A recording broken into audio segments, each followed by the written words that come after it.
وَلَا تَرْكَنُوا إِلَى الَّذِينَ ظَلَمُوا فَتَمَسَّكُمُ النَّارُ.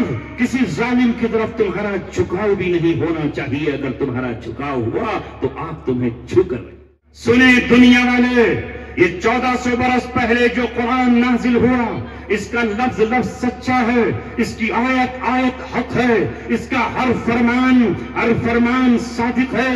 یہ میرے نبی کا نہیں، میرے اللہ کا کلام ہے. جو اس نے کہا وہ ہوا، جو کل کے بارے میں کہہ رہا ہے وہ ہو کر رہے گا. کل تک تو میں یہ سمجھتا تھا اس آیت کا مطلب، مگر واہ قرآن تو سمندر ہے، قرآن تو سمندر ہے.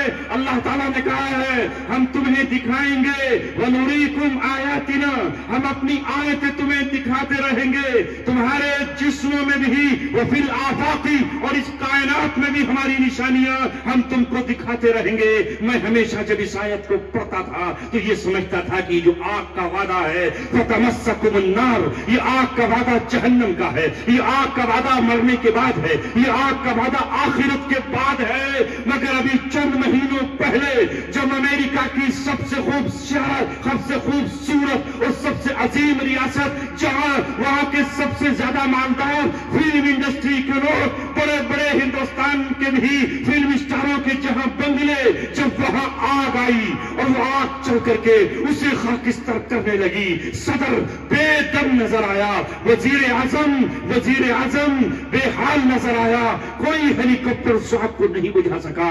ساری دنیا نے کہا ہم اس آگ کو بجھانے کے لیے آفر کرتے ہیں، بتاؤ کتنے طیارے چاہیے، کتنے ہیلی کاپٹر چاہیے، کون سا کیمیکل چاہیے. آسمانوں پر کمندیں ڈالنے والی دنیا، سائنس کے نام پر چاند تک پہنچ جانے والی اور مریخ کو اپنی مٹھی میں قبضے میں کر لینے والی دنیا یہاں بے دم اور بے بس نظر آئی. یہ آگ بجھنے والی نہیں ہے. وہ آگ کیا بجھے جس سے روشن اللہ تبارک و تعالیٰ کرے وہ بڑھتی ہی چلی جا رہی ہے. ہرے درختوں کے بیچ سے آگ پھوٹ رہی ہے. اللہ چاہے تو تندور سے پانی کو نکال دے اور پانی سے اللہ تبارک و تعالیٰ آگ اس کو بنا دے. یہ ہوا کہ نہیں ہوا؟ پھر مجھے اللہ تبارک و تعالیٰ نے ایک اور علم دیا.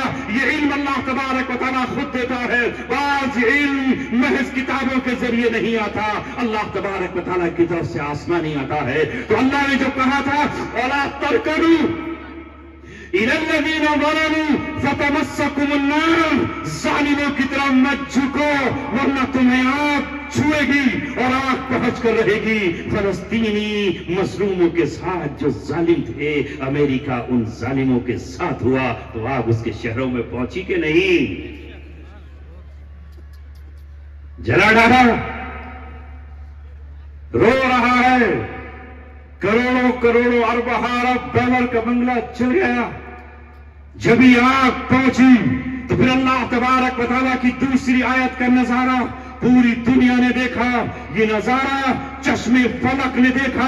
اے ہوش مندو، اگر تمہارے پاس عقل ہے تو تمہارے لیے پیغام ہے. اے دانش مندو، اگر تمہارے پاس ضمیر ہے تو تمہارے لیے پیغام ہے. اگر تمہارے پاس علم ہے اور تم جانور نہیں ہو تو ساری دنیا کے لیے پیغام ہے. میرے رب نے فرمایا ہے کلما اوقدوا نارا للحرب اطفاها اللہ، جب بھی وہ جنگ کی آگ کو بھڑکائیں گے اللہ تبارک و تعالیٰ اس آگ کو ٹھنڈا کرے. ہو گئی ٹھنڈی کہ نہیں؟ معاہدہ ہوا، قیدی واپس آئے. ارے دونوں ہی تڑپ رہے تھے، ادھر وہ قید میں اور ان کے بھی یہودی تو تڑپ رہے تھے. ہاتھوں میں ان کے بھی تو جن کے بچے تھے.